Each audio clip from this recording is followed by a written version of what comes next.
वंदे मातरम भैया बहनों। आपने विलियन की सांद्रता से संबंधित 2-3 कोलाइडी निलंबन ये विलियन पूरे हो चुके हैं। आज हमारा नया टॉपिक है मिश्रण के घटकों का पृथक्करण। यानी मिश्रण जो होता है उसमें जो घटक उपस्थित होते हैं उनको किस प्रकार अलग किया जाता है, उनकी विधियों के बारे में आज अपन अध्ययन करेंगे। विषमांगी मिश्रण तो आप जानते हो, आसानी से इन्हें पृथक किया भौतिक क्रियाओं द्वारा पृथक किया जा सकता है। लेकिन जो समांगी मिश्रण है इन्हें कुछ विशेष विधियों द्वारा ही या इनके गुणों के आधार पर जो विधियाँ काम में ली जाती है उनके आधार पर पृथक किया जाता है। ठीक है, तो इसमें पहला अपने टॉपिक डाल देते हैं मिश्रण के घटकों का पृथक्करण। मिश्रण के घटकों का पृथक्करण।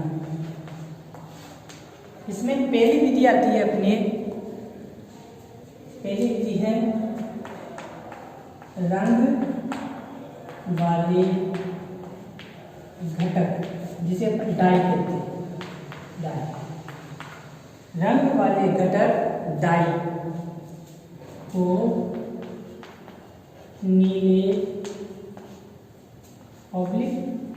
काले, नीले व काले रंग की स्याही से, रंग की स्याही से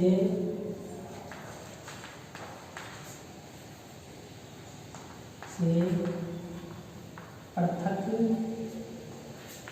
करना। यानी जो डाई होती है उस डाई में अपन को ये सिद्ध करना है कि जल और स्याही मिली होती है। ठीक है, उन दोनों को किस प्रकार से पृथक किया जा सकता है। तो इसके लिए भैया बहनों अपन एक क्रियाकलाप करते हैं। सर्वप्रथम चित्र बना लेते हैं।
ये चित्र हो गया।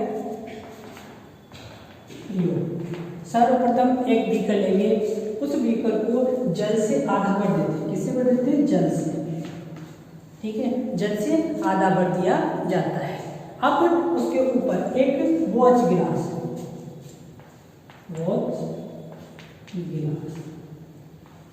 ये रखा जाता है। इस वॉच गिलास में क्या ली जाती है? स्याही।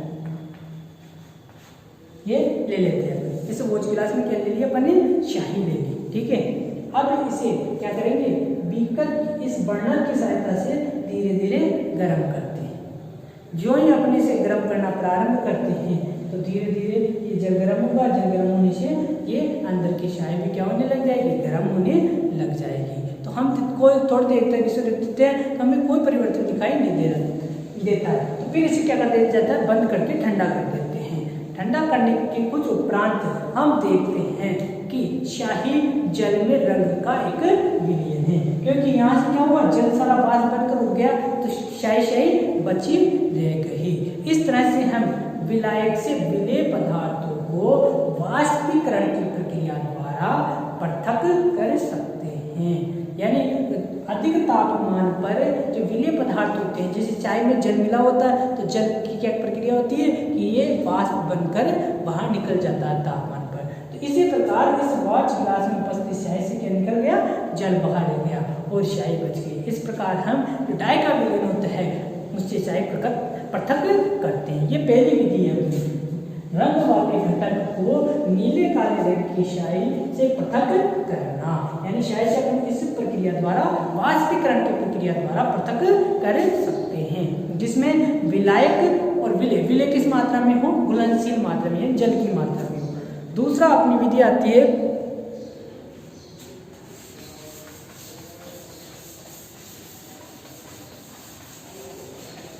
दूसरी विधि है दूध से क्रीम को पृथक करना। द्वितीय नंबर की विधि क्या है, दूध से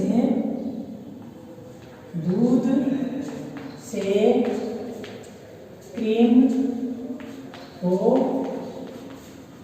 पृथक करना। दूसरी विधि का क्या नाम है, दूध से क्रीम को पृथक करना। इसे अपकेंद्रण विधि भी कहा जाता है। क्या कहा जाता है इसे, अपकेंद्रणकरण विधि।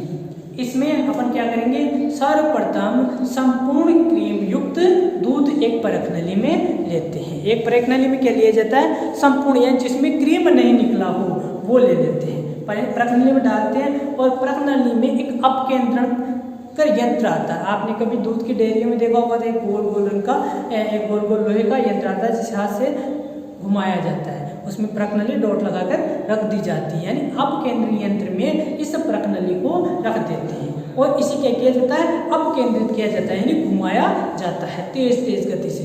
तो अपकेंद्रण करने से क्या होता है, जो इसमें ठोस पदार्थ होते हैं वो भारी होने के कारण नीचे बैठ जाते हैं और जो हल्के पदार्थ होते हैं, ठीक है, वो हल्के होने के कारण ऊपर आ जाते हैं। यानी जो इसमें घी होता है, मक्खन होता है, वो हल्का होने के कारण ऊपर आ जाता है और बाकी इसका जो अब शेष बचे अवयव होते हैं वो क्या होते हैं, नीचे बैठ जाते हैं। इस प्रकार दूध से क्रीम को पृथक किया जाता है। हमारे घर में आपने देखा होगा, गांव में दूध को दही को लेके मथते हैं, तो मथने की प्रक्रिया भी किसके द्वारा की जाती है, अपकेंद्रणकरण की विधि ही कहलाती है। इसके और उपयोग भी है, उपयोग में जैसे जांच होती है, जांच प्रयोगशालाओं में रक्त व मूत्र की जांच करना, ठीक है, इस अपकेंद्रण विधि का ये भी उदाहरण इसके द्वारा होती है। दूसरा, डेयरी या घर में जो क्रीम निकालते हैं वो भी अपकेंद्रण विधि के उदाहरण है। इसके अलावा कपड़े धोने की मशीन जो आती है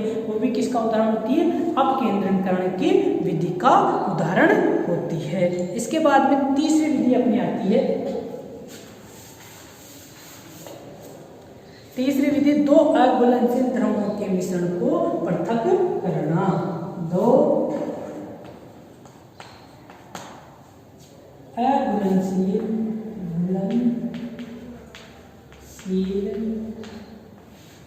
द्रवों को पृथक करना कीप पृथककारी विधि भी कहा जाता है। इसे क्या कहा जाता है, कीप पृथककारी विधि भी कहा जाता है। इसके द्वारा ऐसे दो पदार्थों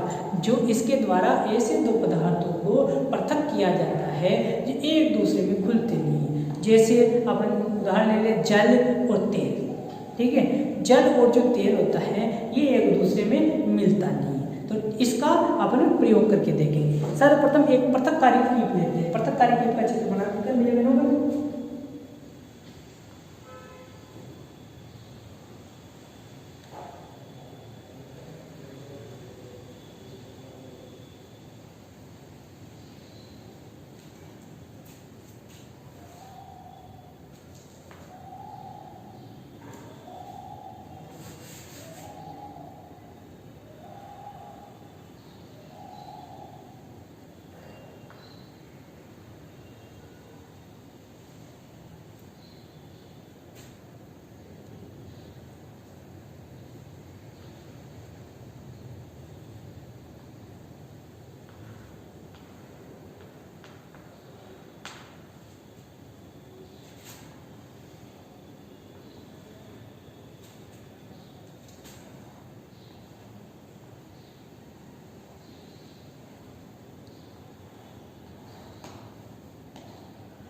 इसे बोलते हैं पृथककारी कीप कहा जाता है।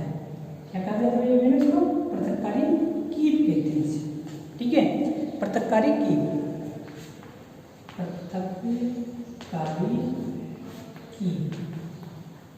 ठीक है, इसमें भी लिख दिया जाता है ये तो जल तेल, ये जल। सर्वप्रथम भैया बहनों तेल और जल का मिश्रण लेते हैं। इस तेल और जल के मिश्रण को क्या करते हैं, हम पृथक्कारी में डाल देते हैं और इसे हिलाते हैं। ठीक है, हिला के इसे अब कुछ देर के लिए शांत छोड़ देते हैं।